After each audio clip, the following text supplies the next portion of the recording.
Hi, this is Shadi, and no, this is not clickbait.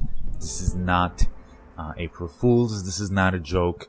Today I'm going to talk about Tai Chi, grappling, and sparring, also known as push hands. You see, the thing is, Chinese martial arts are not my domain, and this is not something that I discuss. I know we have Swai Jiao. We talked about it when I did my Judo versus Swai Jiao video, but today I'm going to talk about something that unfortunately has become a joke to the internet. When we say Tai Chi, we talk about just something completely nonsensical, but I think we need to talk about the true martial roots of these arts, not just the ceremonial practices like Judo or Tai Chi, the meditational practices, and I think they should be done a little bit of justice. So today I'm gonna talk to you about Taijiquan and push hands, which is Randori. So here, first we have to understand that there is no clear body of structure like IBJJF and IJF, so a lot of the competitions differ when it comes to the regions or where you are in the world. So here you see you have your over-unders, double-unders, and it looks very much like a sumo format of rules where you either take someone out or you put them down on the ground. Here, for example, as you see, it looks 100% legit. It looks, it can be a mix of Greco and sumo, in my opinion, but we're gonna see the quote-unquote push hands a little bit more detailed later on. So you see here, it looks fairly like over and under with judo throws like uchimata, uchigari, uranage, etc., uki otoshi. It might look like a no-gi judo thing, but when it comes to the push hands, here for example, outside of Taiji, you will get more of a sumo-like or sumo format of rules. You can see here the makikomis and the seoinage. It looks like no-gi judo almost, with over and unders, a little bit of Greco-Roman tactics. Now let's see a little bit of old school push hands by Hawkins Chung, one of Bruce Lee's contemporaries. You see here, it almost looks like sticky hands with a finish of a throw like ogoshi or morotegari, reaping both the legs. Here you see a sukumeni hiriminage. So here I saw a few videos about the pushing of the hands, controlling the forearms. It is something like they claim it's to really control the strikes, not trap them like they say, they trap the arms and then strike, but it is something to just keep the arms at bay until you go in and grapple, from what I understood. You can see here Osoto Gaishi, Osoto Gari, Osoto Otoshi. You see all the throws that you see normally in Judo, knee picks, you see here over underhooks. I think it can be something a bit, I would say, promising, because fighting in that range, I'm talking about the forearm and hand pushing range, is not out of the ordinary. You say, people would say you might get punched or whatever, but I'm gonna show you in a little bit that this is not necessarily the case, and wrestling in particular, they use that range of grappling. But here it might look a little bit slow, but I do believe they're somewhat light sparring and also demonstrating.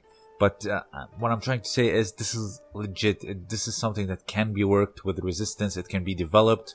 Pummeling the hands, shoving. If you add a little bit of the shoving, the palm strikes from the Kimarite, the sumo, I'd say guidebook, you can have something very legit, like with the pushing of the hands. Here it's looking a little bit like Greco was with the use of the legs, and also add a little bit of sumo striking, like adopt some stuff from the sumo realm, and I think you can get something very promising, in my opinion, because the grappling world in general, it is very competitive with BJJ, wrestling, judo, and it's hard to compete, and there's a lot of stuff that's just not up to par with these disciplines. Like for example here, a Greco-Roman wrestler would not just let you have the over and under or the double under, because that's basically giving you the win. I know there's a lot of over and under in Greco-Roman wrestling, but to get to that point, it's the hardest part. That's like getting to a very dominant gripping position in Judo. It just doesn't happen. that happens later on before you execute the throw, and the same thing for Greco. But here you can do the push hand at this range and then go to your over and under, add a little bit of sumo push and shoves, and I think you can get something very legitimate and something that can challenge and be very much effective. There is also this format of competition which I did not particularly wrap my head around it. They do the push hand thing, like a sticky hands almost, but you finish with a shove, almost breaking the stance. That's how you win, from what I understood. If you look at it, I know people will be very quick to ridicule this because you're gonna be like, what the hell are they doing? And you're right to ask that question. So, because there's no finish with like a takedown or control. There's just people, quote unquote, pushing hands. And this is where it ends. In my opinion, this is a very limited format of competition, especially when you are taking into consideration self-defense. Yes, it can be useful to control your space maybe, but this is where it ends, in my opinion. But from the examples that we saw from Hawkins and the championship before with the ring, I think there is a lot to be learned from the Taijiquan or the push hands. Again, depending on the region, I think it has a lot of promising aspects to it. The sticky hands, pummeling and filling it out with over and underhook and then executing throws. I think this is very good for the no-gi part of grappling. Just like the jacket has a lot of tactics around it, the belt, etc.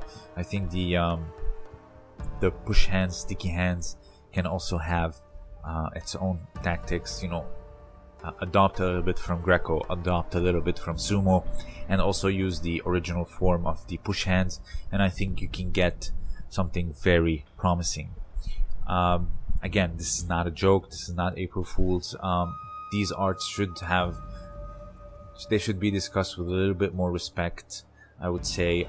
You know, just like Judo, Kyujutsu, Judo became a more ceremonial activity, you know, shooting with the bow on temples. That's why they wear the white socks. And you also had Kyujutsu in the past where they did like mounted archery.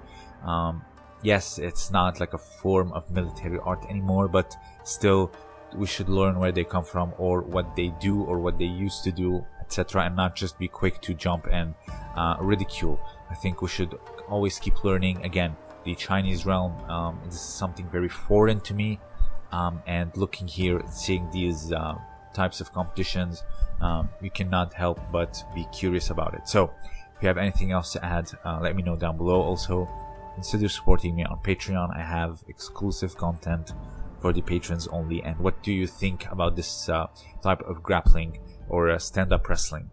This was Shadi, and thank you for listening.